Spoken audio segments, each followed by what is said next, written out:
하나님은 인격적인 분입니다.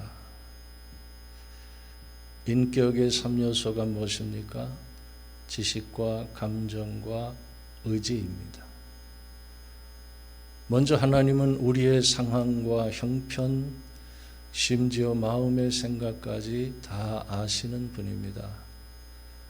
전지하신 하나님, 지식을 가진 분입니다.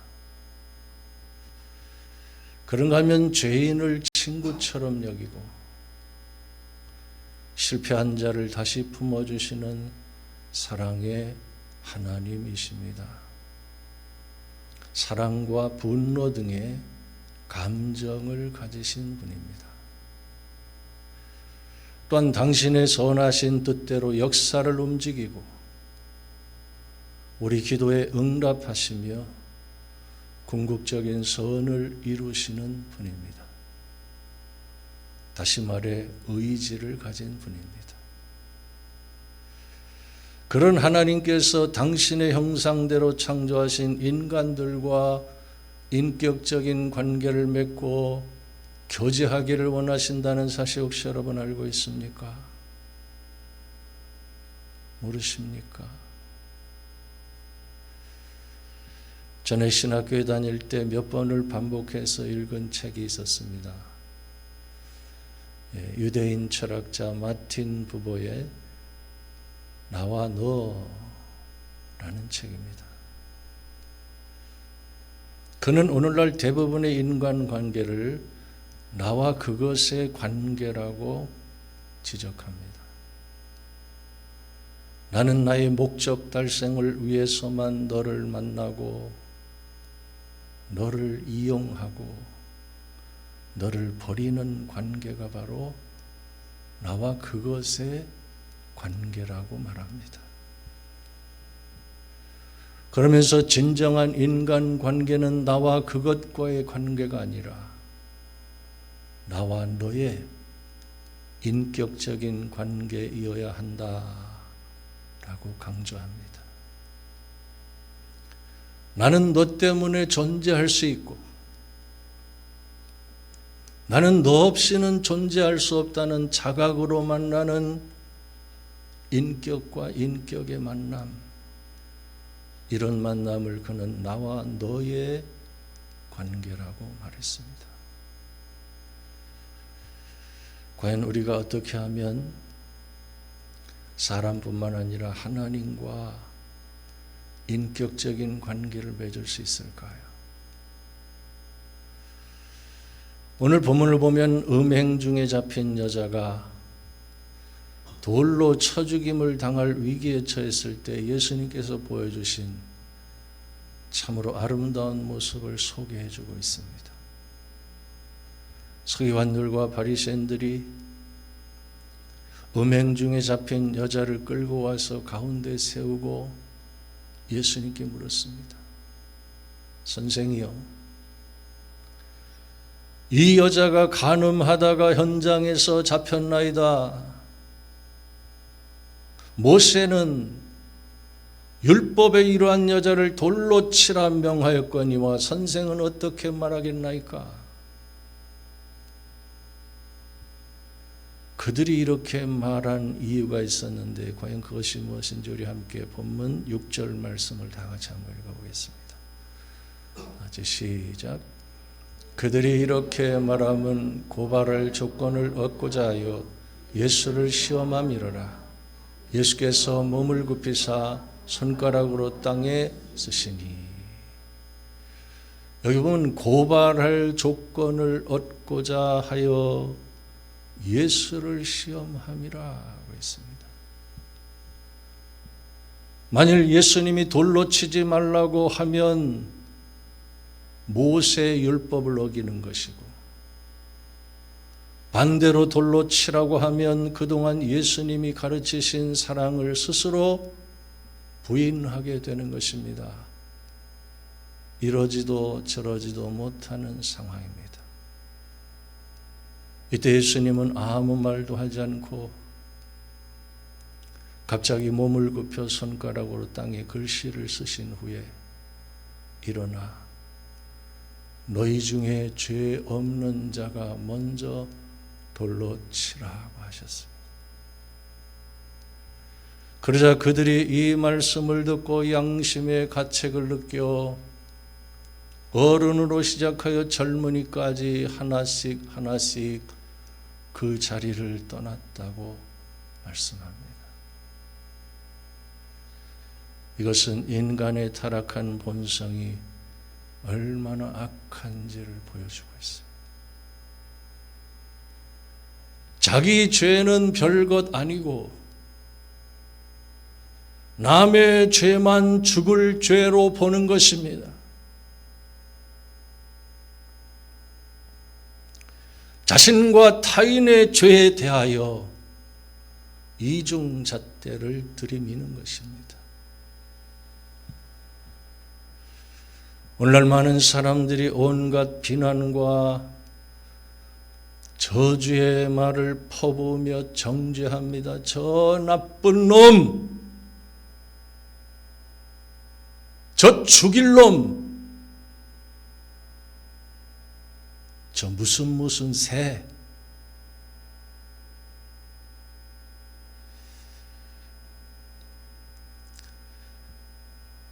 사실 저도 설교를 준비하면서 회개하는 마음이 있었습니다. 요즘 전쟁을 마치 놀이처럼 생각하며 수많은 사람들의 목숨을 앗아가는 세계의 악인들을 볼 때마다 입에서 욕이 저절로 나왔어요. 힘없는 여자들을 상대로 묻지마 폭행이나 성폭력을 자행하는 자들을 볼 때, 가난한 사람들의 절박함을 이용하여 그들의 인생을 망가뜨리는 전세 사기, 보이스피싱, 주식 리딩방, 로맨스 스캠 등의 사기꾼들을 향해서도 마찬가지. 나 자신도 모르게 입에서 폭언이 나올 때가 있습니다.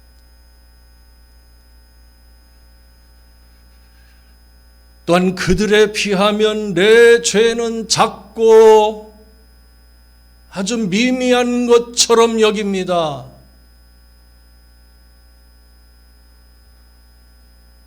근데 과연 그럴까요?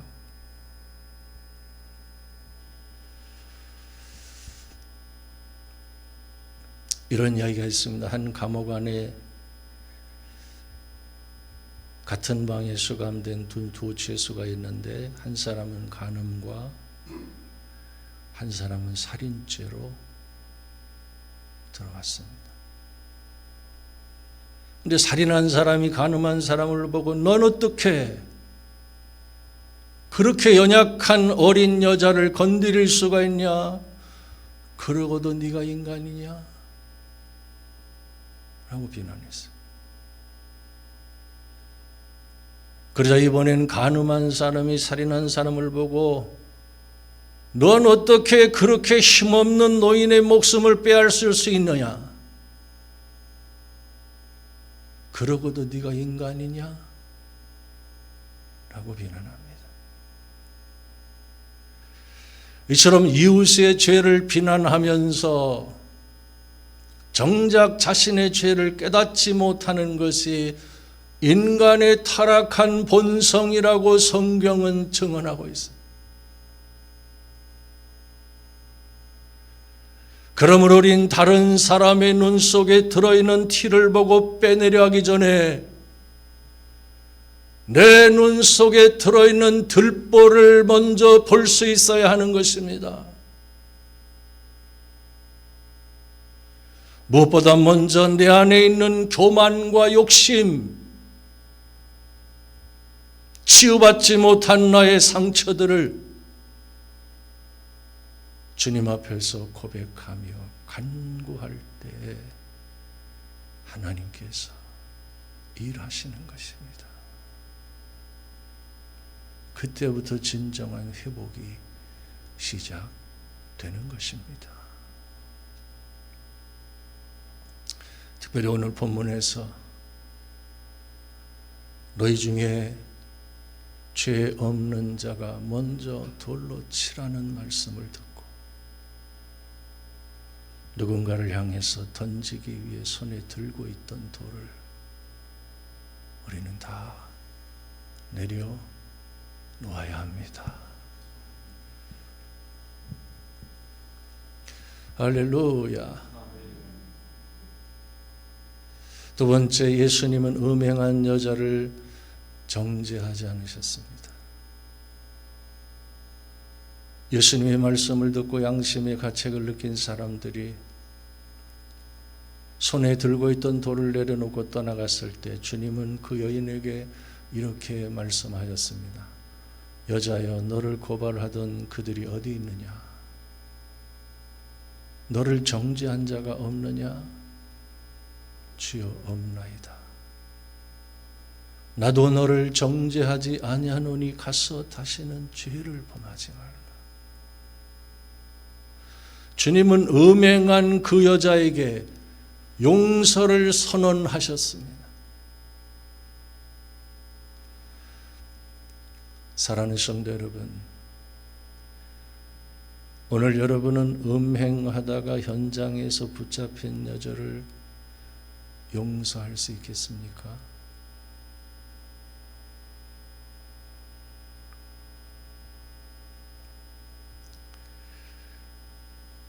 사실 1세기 유대인들은 오직 하나님만 죄를 용서할 수 있다고 믿었습니다. 복음서에 보면 네 사람이 메고 온 중풍병자에게 예수님께서 내 죄사함을 받았느니라고 선언하셨을 때 그곳에 있던 서기관들이 뭐라고 말했습니까? 이 사람이 어찌 이렇게 말하는가? 신성모독이로다. 오직 하나님 한 분 외에 누가 능히 죄를 사하겠느냐? 그들이 신성을 모독하는 죄인이라며 결국 예수님을 십자가에 못 박아 버렸던 것이.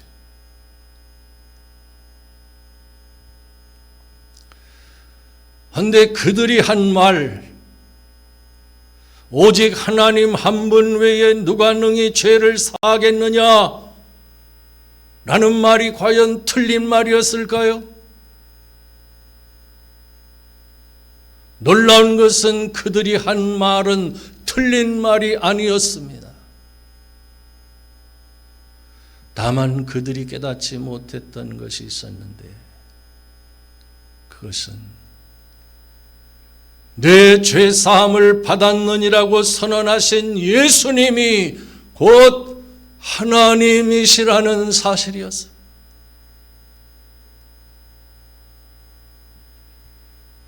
그렇습니다. 요한복음에서 끊임없이 강조하고 있는 핵심 선언이 바로 예수님이 곧 하나님이시라는 것입니다. 요한복음에 보면 예수님께서 항상 하셨던 말이 에고 에이미 내가 라는 말이었어요. 내가 그라. 내가 곧 생명의 떡이니라. 내가 곧 길이요 진리요 생명이니. 내가 너희를 고아와 같이 버려두지 아니하고 너희에게로 오리라. 그 외에도 수없이 예수님께서 에고 에이미 내가라는 말을 하셨는데 성경학자들은 이 표현이 바로 성자 하나님이신 예수님의 자기 계시 선언이었다고 말합니다. 예수님이 인간의 몸을 입고 오신 하나님이시기 때문에 우리의 죄를 용서하실 수가 있는 것입니다. 예수님이 곧 하나님이시기 때문에 우리에게 천국과 영생을 주실 수가 있는 것입니다.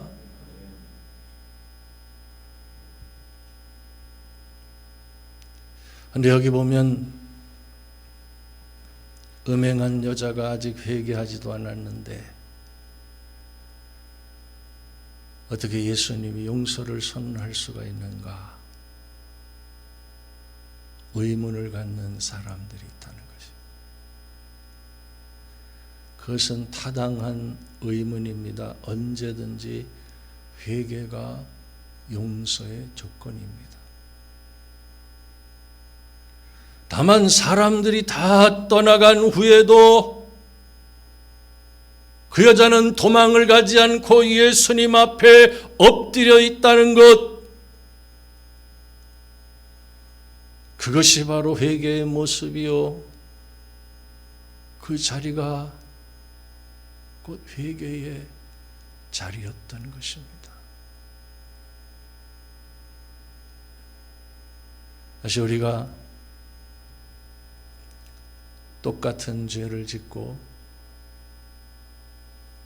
똑같은 말로 회개해야 할 때가 있습니다. 그럴 땐 쉽게 말을 입 밖으로 내뱉을 수가 없습니다. 다만 너무나 민망하여 주님 앞에 그냥 엎드려서 울 때가 있습니다. 그것 또한 진정한 회개의 표현이라고 할 수 있는 것입니다. 탈무드에 보면 이런 말이 있습니다. 생선과 사람은 3일만 놔두면 냄새가 난다. 사람은 3일만 세상 속에서 살면 벌써 마음이 죄로 물든다는 뜻입니다. 그만큼 인간은 죄로부터 자유할 수 없는 존재인 것입니다. 또한 이 세상의 환경 자체가 죄를 범할 수밖에 없는 곳이기 때문입니다. 그러므로 우리 교회는 주일 예배를 드릴 때마다 참회 기도를 드리는데, 시편 51편 17절에 보면 하나님께서 구하시는 제사는 상한 심령이라, 하나님이여 상하고 통회하는 마음을 주께서 멸시하지 아니하시리이다 라고 했습니다. 여기서 상한 심령이란 자신이 자신의 죄를 해결할 수 없는 전적으로 무능한 자임을 절감하며 통회하는 것을 말합니다. 우리가 참회 기도를 드릴 때 이처럼 상한 심령으로 기도해야 하는 것입니다.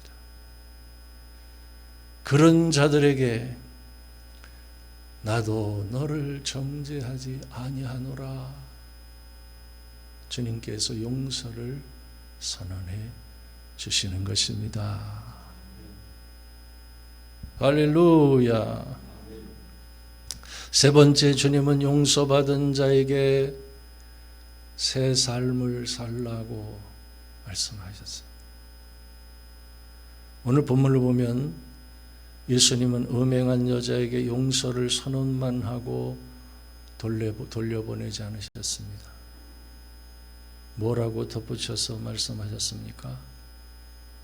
가서 다시는 죄를 범하지 말라 라고 말씀하셨어요. 이것은 용서받음의 증거로 새로운 삶을 살라는 격려의 말씀인 것입니다. 우리 한번 따라해 보겠습니다. 가서 다시는 죄를 범하지 말라.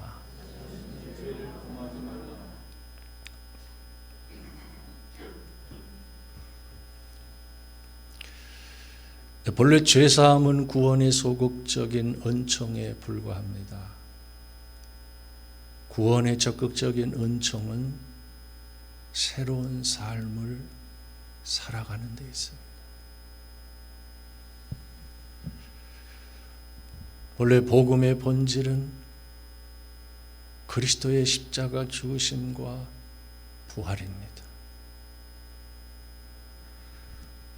우리 죄가 용서받을 수 있었던 것은 예수님께서 우리를 대신하여 십자가에 못 박혀 피를 흘리며 죽어주셨기 때문입니다. 그러나 그것만으로 복음은 완성되지 않는 것입니다.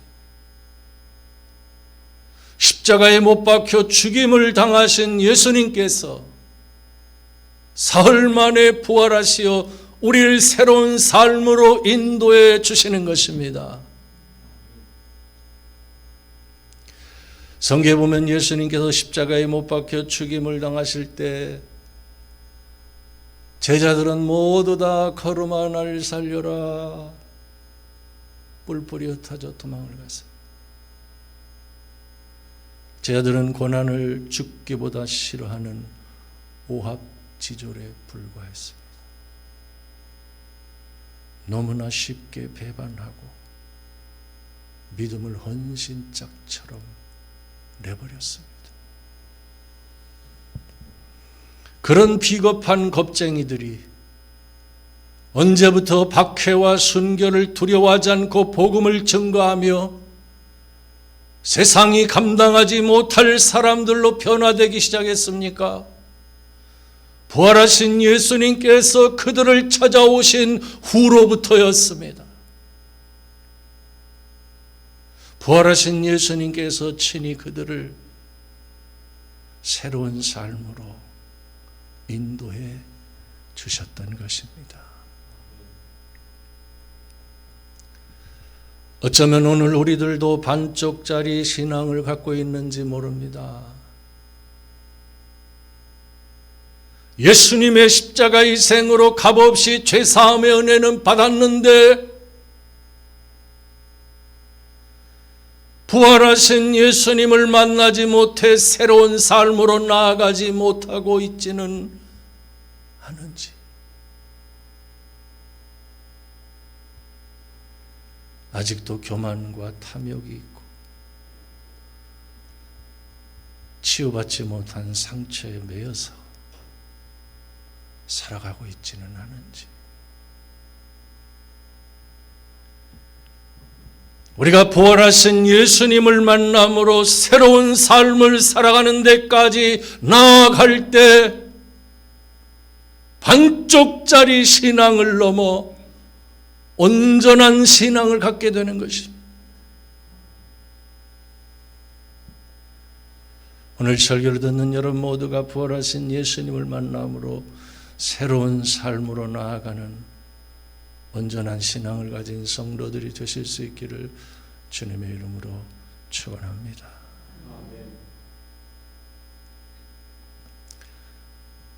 이런 이야기가 있습니다. 미국 뉴욕시 퀸스에 있는 라과디아 공항은 오래전 뉴욕시장이었던 피오레로 라과디오 씨의 이름을 따서 지었는데, 그는 시장을 하기 전에 즉결 사건을 담당했던 판사였습니다. 1935년 세계 대공황 때 추운 겨울 한 할머니가 빵을 도둑질하다가 체포되어 재판을 받게 되었습니다. 할머니에 따른 병들어 누워 있었고 사위는 도망을 갔고 너무나 배고파하는 두 손자를 보고 빵을 훔치게 되었던 것입니다.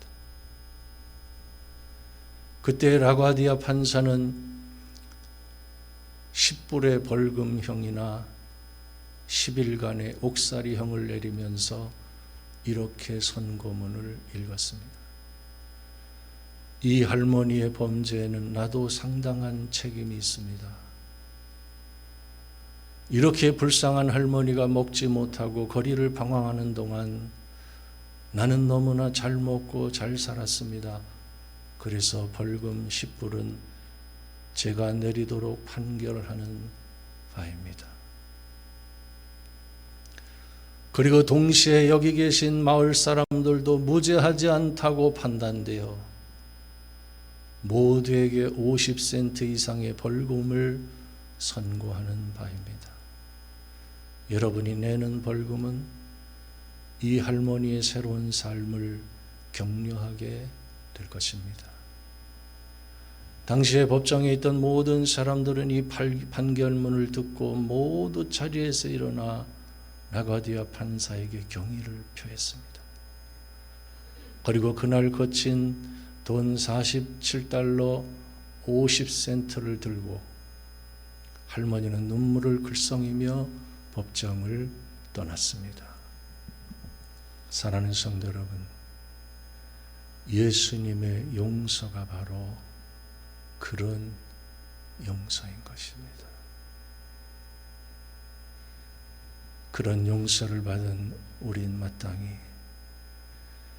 새로운 삶으로 용서받았음을 증명해야 합니다. 그리고 더 나아가 우리의 이웃들이 나처럼 예수님께 용서를 받고 새로운 삶으로 날아갈 수 있도록 기도하며 힘써야 하는 것입니다. 기도하겠습니다.